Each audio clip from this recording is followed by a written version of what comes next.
Comment être à l'écoute de son corps et trouver une alimentation qui nous corresponde vraiment? Bonjour et bienvenue sur Je vis zen Lifestyle. Une alimentation saine et une activité physique sont nécessaires à notre équilibre. Dans cette émission, nous vous amenons à la rencontre de Sonia, nutritionniste diététicienne et amatrice de CrossFit, pour nous éclairer sur le sujet.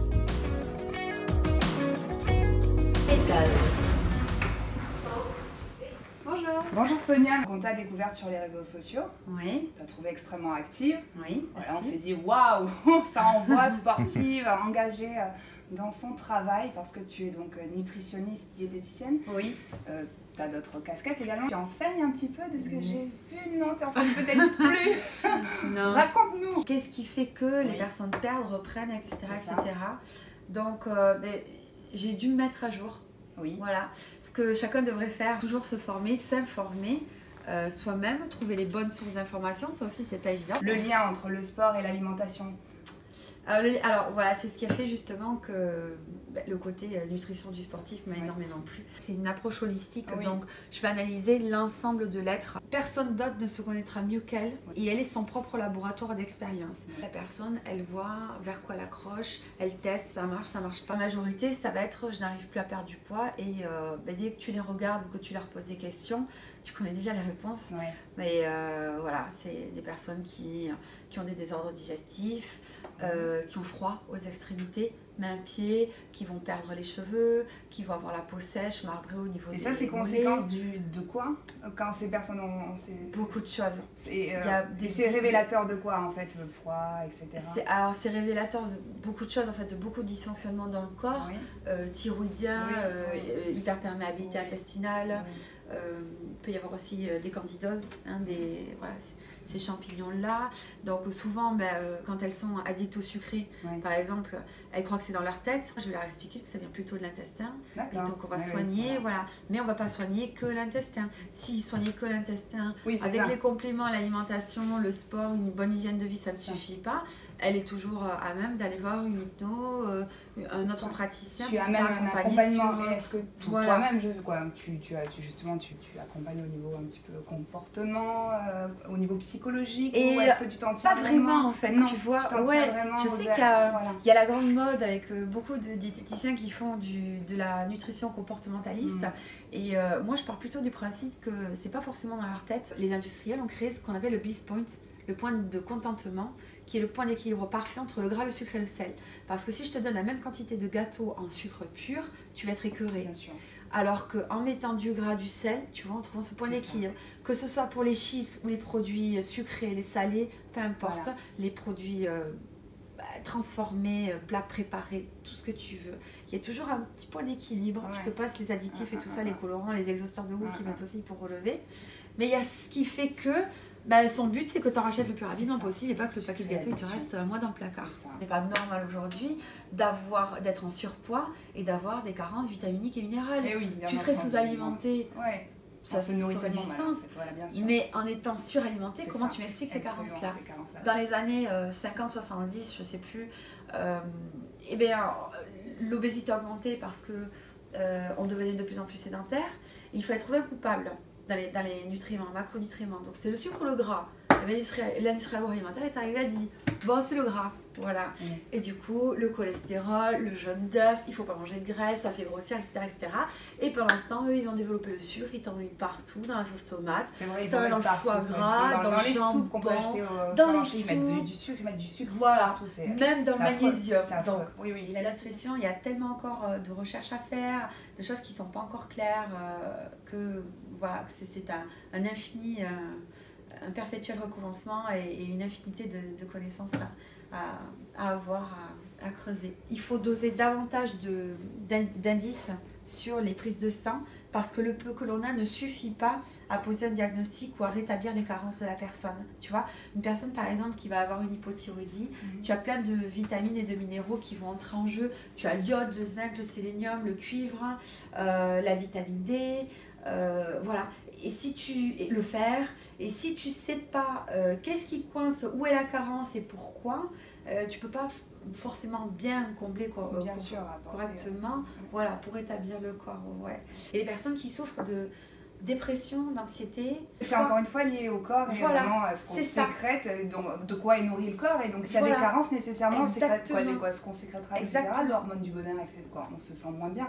Ça me paraît tout à fait essentiel. Une bonne alimentation. Allez, de façon générale. Quand vous avez les intestins qui sont complètement flingués, on arrête le gluten et on arrête les produits laitiers. Comment on peut être tout à fait, on va dire, sain. Et hop, tout d'un coup, on déclenche une allergie au gluten. Le problème du gluten, finalement, c'est que il a subi des modifications génétiques en l'espace de 50 ans. Il est passé de 14 à 42 chromosomes. Ouais. L'être humain, un chromosome de plus, il est trisomique. 2 de plus, il ne vit pas. Donc, en 50 ans, il n'a pas pu s'adapter génétiquement à cette transformation-là. Voilà. Donc, il faut tester. Donc, déjà partir aussi sur des produits bio qui seront exempts de pesticides, de traitements. Par exemple, le jeûne intermittent, moi, je vais te dire, le jeûne intermittent, tu peux le faire le matin ou le soir. Donc, tu peux avoir 16 heures de non-alimentation, soit tu enlèves le petit déjeuner, soit tu enlèves le déjeuner. Oui. Mais les personnes à qui ça va bien d'enlever le déjeuner, le dîner, pardon. Donc il y a des personnes à qui ça va bien d'enlever le déjeuner. Les vertus du jeûne alors justement, voilà, on dit 12-16 heures que justement... ouais, au moins 16 heures. Maintenant tu peux faire même un jeûne de 36 heures, de 24-48 heures. Qu'est-ce que le jeûne sec, le jeûne hydrique. Quelle vertu? Vertu, le corps détoxifie, hein, tout simplement en fait, il draine, voilà. Comme quand tu dors. Donc ça, j'explique aux patients, quand vous dormez, le corps se repose, donc les organes émonctoires, qui sont les poumons, vont avoir une respiration lente et profonde, donc pouvoir éjecter le CO2, les toxines, et les reins, vous allez avoir l'urine qui est très concentrée le matin, parce qu'elle aura drainé, filtré tous les déchets toxiques. Donc ça va faire comme une éponge, tu vois, on va essorer l'éponge. Les poumons, les personnes qui sont stressées, etc., je vais leur dire, essayez la cohérence cardiaque, ou l'hypno, ou la sophro. Quand vous êtes très énervé, quelqu'un qui est très énervé, il va faire... Il va prendre 3 respirations profondes, ou en méditation, ou en yoga. Et bien c'est ça, c'est justement pour équilibrer le pH sanguin en fait, et redevenir en zen. Voilà, neutre, pH neutre, exactement, voilà c'est ça. Les probiotiques. Oui, les probiotiques. Je me disais, je vais quand même la reposer. Probiotiques, très important pour le transit digestif. Par contre, s'il y a des désordres, moi je préfère d'abord faire ce qu'on appelle un greenwashing, donc nettoyer la flore intestinale avant de re-ensemencer avec des bonnes souches de probiotiques. Ce qui permet aussi pendant ce temps à la personne de comprendre les addictions au sucre, de savoir que c'est un aliment qui est acidifiant, que ça ne va pas lui porter... que ça va lui porter préjudice parce que ça va continuer à provoquer des inflammations dans son corps. Donc ça permettra au fil du temps, si tu veux, de réensemencer sur une flore normale. Parce que si je te donnais tout de suite des probiotiques et que tu ne savais même pas les effets qu'ont le sucre sur tes intestins, etc., tu prendrais les deux, tu craquerais toujours autant, voilà. Mais il y a des compléments alimentaires aussi qui permettent d'avoir un bien-être physique et psychologique.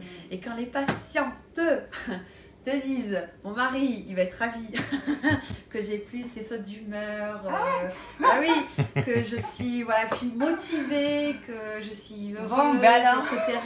Et que je ne bois plus du noir, et que je retrouve ma libido, voilà.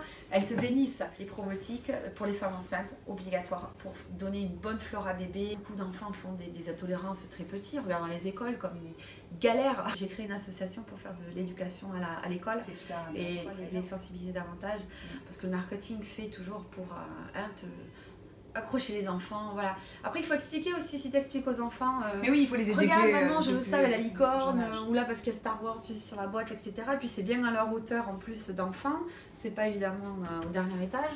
Et quand tu leur expliques que c'est beaucoup de sucre, que c'est ci, que ça c'est nocif, etc. pour leur santé, que tu leur expliques, ils ont tout de suite compris. Si tu veux être efficace et rapide, moi j'ai toutes les solutions qui sont listées. Tu vas au CrossFit. Et c'est bon. Et bien c'est parti pour le CrossFit.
le corps fonctionne et stocke dans les muscles du glycogène. Une personne a environ 500 grammes de glycogène. Quand tu sais que 1 gramme de glycogène, c'est 4 calories, ça nous fait 2000 calories en réserve, oui. Tu vois. Oui. Donc par rapport à un exercice physique, tu ne vas jamais dépenser 2000 calories. 2000 calories, c'est ce dont tu as besoin pour toute la journée. Pour te prendre un exemple, le marathonien, pour son marathon, il a besoin de 3000 calories. Donc tu vois qu'avec tes 2000 calories, tu es large. C'est important aussi de mettre le corps au repos, mais ce temps de repos, parce que ça peut être sinon néfaste. Quand on est sur une perte de poids, la personne, il va falloir lui faire entendre justement qu'il ne faut pas laisser passer plus de 48-72 heures avant de se remettre à l'activité physique et d'essayer d'installer cette routine, si tu veux, tous les 2-3 jours, voire tous les jours. Voilà. Il faut absolument qu'elle se trouve un horaire dans sa journée où elle peut caler son activité physique et c'est sa priorité et il n'y a rien d'autre à faire que ça. Finalement, qu'est-ce que ces personnes qui ont ces problèmes de poids, est-ce qu'on met tout sur le dos de la société, de l'éducation? C'est quoi leur, en général l'origine la plus récurrente que tu observes quand voilà, j'ai ce problème, et qu'est-ce qui revient souvent, le plus souvent? Qu'est-ce qui revient? Il revient l'éducation alimentaire. Hein. Là d'ailleurs, c'est pour ça qu'aujourd'hui les parents sont très embêtés de la consommation de sucre que font les enfants. Et ils se sentent un peu pris au piège parce que les enfants réclament, parce que le copain il a ça au goûter. Les fruits par exemple, c'est open bar. C'est dès qu'il veut un fruit, ton enfant, tu lui donnes. Il a faim, c'est pas l'heure de manger. C'est ce que je fais. Tu peux prendre un fruit si tu veux. Voilà, ça c'est le joker. C'est bien. Pour aller brûler le gras, si tu veux, il faut partir. Alors attention, hein, je pèse mes mots, mais le gras, il faut considérer qu'il est plein de déchets toxiques et de cellules précancéreuses. Voilà. Donc il faut dire au corps, s'il veut aller le déloger et qu'il ne veut plus, pourquoi il ne voudra pas aller le déloger? Parce que le gras ne coûte rien au corps à rester là. Oui. Clairement, le muscle, il faut l'entretenir. S'il n'y a pas suffisamment de calories, il dégage, hein, le corps va dire moi je m'en débarrasse. Quand les personnes se mettent drastiquement au régime et en plus sans faire de sport, et bien là clairement le corps il dit je peux plus tout faire. Bien donc sûr. Les cheveux c'est pas grave, la cicatrice que tu as c'est pas grave, les ongles aussi, et les muscles je vais l'enlever puisque tu le sollicites pas. Et oui, hein, voilà. Et c'est pour ça aussi que ça devient difficile d'aller solliciter des muscles qu'on n'a pas l'habitude. Si le corps il doit faire un choix quand tu fais du sport à aller chercher le sucre ou le gras, lui il va dire clairement je vais chercher le sucre. Oui. Le glycogène, c'est le plus simple. J'en ai besoin tout de suite, hein, donc il faut maintenir ma glycémie. Je vais vite le chercher, le mettre dans le sang et c'est gagné. Et le gras, il reste là. Donc pour aller chercher le gras, il va falloir aller dire au corps, maintenant je te donne tellement d'intensité et tellement d'énergie que tu vas être obligé de ne pas toucher aux muscles parce que je le maintiens et de prendre les petites routes de campagne comme si tu avais coupé la route principale en fait qui amène aux muscles et au sucre. Tu lui dis cette route elle est barrée, maintenant tu te débrouilles et tu vas chercher, tu prends les routes de campagne pour aller chercher les acides gras qui sont bien planqués là depuis des années. Donc plus tu vas aller solliciter l'endroit où tu as beaucoup de gras, hein, que ce soit le ventre, les fesses, les cuisses, etc. et plus le corps va être obligé, si tu veux, de remodeler ça et de se dire bon je vais chercher toutes ces cellules graisseuses là pour m'en débarrasser. Donc typiquement les personnes tu vois qui vont avoir beaucoup de fesses, voilà, elles veulent pas forcément faire du squat, faire de la force aux fesses parce qu'elles trouvent que voilà, au contraire. Elles s'affineraient, elles se muscleraient, elles se galberaient davantage, elles seraient beaucoup plus fermes en faisant ça. Et pareil pour ceux qui ont du ventre, faire beaucoup d'abdominaux. Oui, cibler la zone. Cibler la zone, voilà, en particulier qui pose souci pour rééquilibrer le corps. Très bien. Voilà. Merci beaucoup Sonia. Avec plaisir, merci à vous. Merci infiniment, c'était extrêmement intéressant, on a appris énormément. On a découvert aussi le crossfit. Pas trop choqué. Donc une diététicienne haute en couleur, sportive. Merci à vous d'avoir pris le temps, de m'avoir trouvée, d'être venu un petit peu découvrir tout ça. Et au plaisir de découvrir davantage votre chaîne, votre monde et de vous faire revenir aussi Camille. Et bien avec grand plaisir. Allez, très intéressant, on va venir, on est motivés.